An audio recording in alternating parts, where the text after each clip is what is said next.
Brer Rabbit plays some tricks.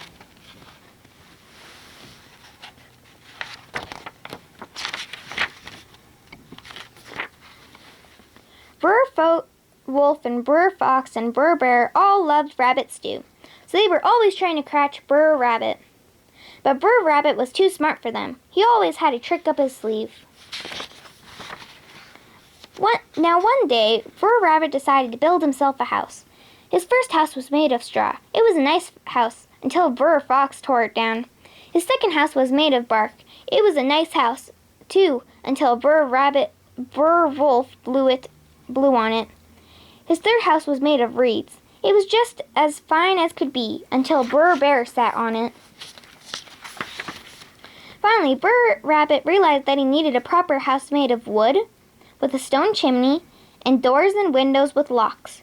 At last, Brer Rabbit knew peace and quiet. He could live like other folks. And he did, for a while. Then one day, Brer Rabbit went off and left his front door wide open. Along came Brer Fox. When Brer Fox saw that open door, he began to think about rabbit stew for supper. He went inside and closed the door. Then he hid behind a chair and waited for Brer Rabbit to come home. By and by, Brer Rabbit returned. Right away, he knew that something was wrong. The front door was closed. "I'm sure I left it open," he said. Brer Rabbit peeked in the window, but he could not see anything. He looked down the chimney, too. All he could see was a lot of soup. He even listened at the wall, but he did not hear a sound. Still, he did not go into the house. Instead, Brer Rabbit climbed a tree and hollered out, "Hey-ho, house!" When Brer Rabbit heard this, his eyes grew big and wide. The house did not answer, so Brer Rabbit hollered again, "Hey-ho, house! Why aren't you talking?" "Hey-ho yourself!" called Brer Fox. He tried to sound like a house. "That's not how a house talks, Brer Fox!" yelled Brer Rabbit. Brer Fox thought he was losing his mind. Maybe that house really could talk. He did not wait around to find out. Off went Brer Fox, lickety-split. So Brer Rabbit stayed out of the stew pot that night, but the next day he almost jumped in. Brer Wolf had thought of a trick. First he dug a hole next to a big rock. Then he lay down in the hole and pulled the big heavy rock over him. Then listened for Brer Rabbit. By and by, Brer Rabbit came dancing down the road. "Help! Help!" called Brer Wolf. Brer Rabbit heard him and stopped. "What can I do for you, Brer Wolf?" asked Brer Rabbit. "I'm trapped under this rock," said Brer Wolf. "Get me out if you can." Brer Rabbit was always glad to help a neighbor. He pushed and shoved and pushed until he moved that rock off poor Brer Wolf. Brer Wolf jumped up and grabbed Brer Rabbit, but Brer Rabbit was not really scared. He knew a few tricks of his own. "You can't grab the one who saved your life," said Brer Rabbit. "It's a law." "I never heard of that law," said Brer Wolf. "Then ask Brer Bear," said Brer Rabbit. "If I'm right, you have to let me go. If I'm wrong, you can eat me." "Well, all right," said Brer Wolf. Brer Bear listened to both sides. "Come on, Brer Bear," said Brer Wolf. "Tell him you never heard of that law." "Brer Bear is not dumb," said Brer Rabbit. He can't decide until he sees the hole." Brer Bear looked at the hole. "Come on, Brer Bear," said Brer Wolf.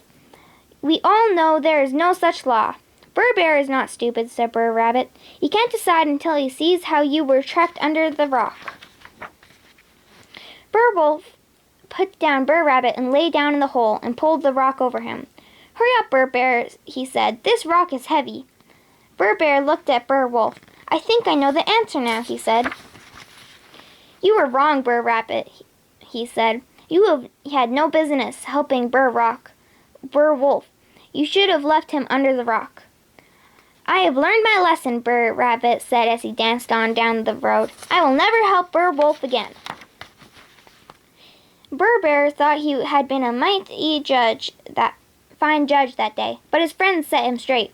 "Brer Rabbit tricked you," said Brer Fox. "You helped him get away." That made Brer Bear mad. So the next day he caught Brer Rabbit.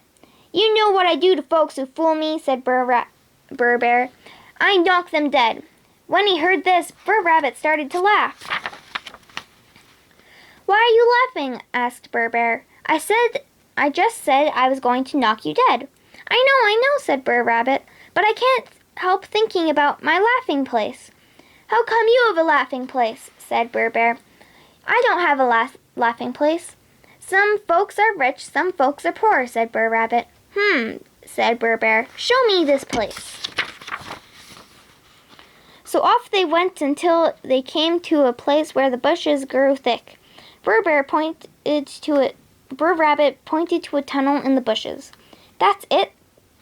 cried Brer Bear. "How can I don't feel like laughing." "All you have to do is run straight through that tunnel," said Brer Rabbit. "Then the laughing begins." "If you say so," said Brer Bear. Brer Bear took off. He ran off through the tunnel just as fast as he could. He ran so fast he nearly ran into a hornet's nest. Were those hornets mad? They started to sting Brer Bear. "Ow! Yow! Ouch! Yikes!" he yelled.